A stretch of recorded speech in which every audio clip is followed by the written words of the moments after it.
Some people live inside the same painful cycle for years. A small argument begins, and something inside them ignites. They say things they don't truly mean. They go to war to protect themselves, sometimes ending up wounding the people they love most. And in those moments, it never feels like a choice. It feels like something takes over.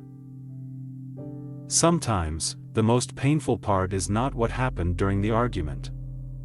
It is the moment afterward, when the room finally becomes quiet, and you no longer recognize the person you were during those few terrible minutes. Maybe you have spent years replaying that moment. Trying to explain it, trying to forget it, trying to convince yourself that you are not the kind of person who could cause that kind of damage. And over time, you may have even started to believe there is something wrong with you. That you are too emotional, too reactive, or simply not in control of yourself. But what if the truth is something else entirely? Before we go any further, I want you to hear this carefully. That wasn't the real you. It was just a wounded child inside, reacting before your mind could even think. Sometimes it happens so fast you don't even realize you've crossed the line. Just because of a look, a careless gesture from the person across from you, a warning bell immediately rings inside your head. They hate me. They are attacking me. Right at that exact microsecond, your brain flips into survival mode. Your chest burns. Your heart races, and a rush of hot blood surges straight to your brain. All clarity, all sanity vanishes. You turn into a tense warrior. Ready to charge into battle with words as sharp as swords, ready to cut down anyone in your path. Without meaning to, we have trained our brains to always exist in this defensive stance. We have carved a deep, dark pathway of negative energy that now dictates every relationship we have, even with the people we love most in this world. But my friend, after the storm has passed, when you are sitting alone in the wreckage of that silence, do you ever stop and ask yourself, why do I lose control so easily? Why do I allow my emotions to be held hostage by someone else's behavior? Let me tell you a truth. That took me half a lifetime to realize. That rage? That explosive monster that took over your body? That wasn't you. That was your fear. Your nervous system is so incredibly sensitive, like an antenna that catches every drop of tension in the air.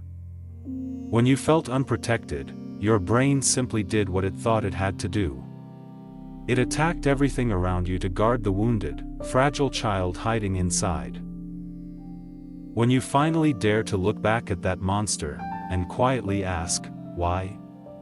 That is the exact moment the war stops. That is when you begin the long walk back home to yourself, to a soul that is naturally still and deeply wise. We grew up in a world that taught us to be loud. We were told to stand our ground, to have an opinion, to never let people walk over us. Especially in the West, emotion is treated like a trigger for immediate action. If you feel it, you must shout it. They call it authenticity. But they forgot to teach us what to do with the heavy pressure building beneath our ribs before the scream comes out. They didn't tell us that there is a tiny, invisible gap between what happens to us and what we choose to do next.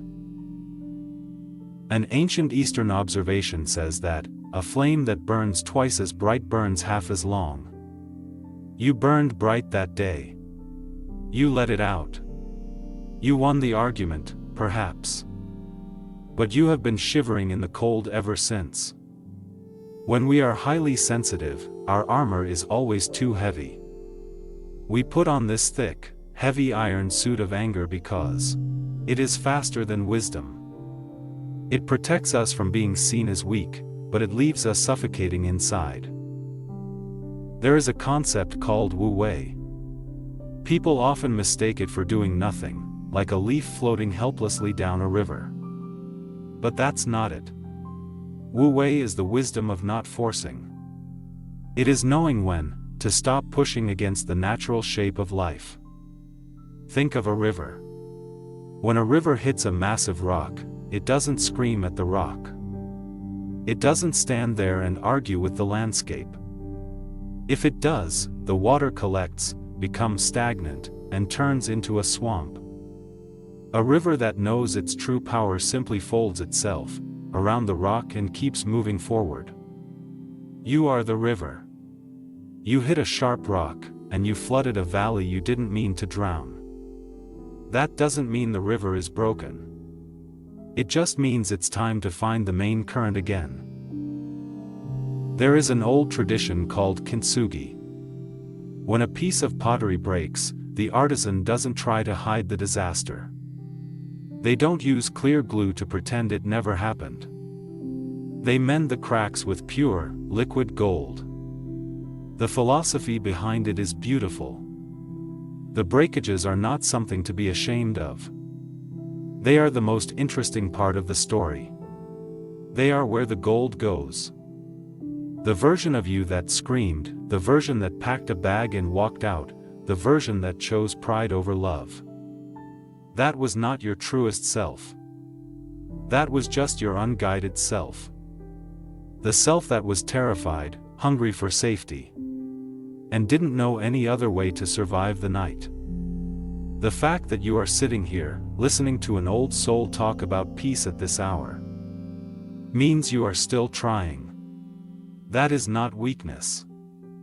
That is the gold beginning to flow. How do we pour this gold into our daily lives? Not through complicated meditation techniques that leave you with a headache. Sensitive minds don't need more rules, we need fewer things to carry. First, you must stop prosecuting yourself.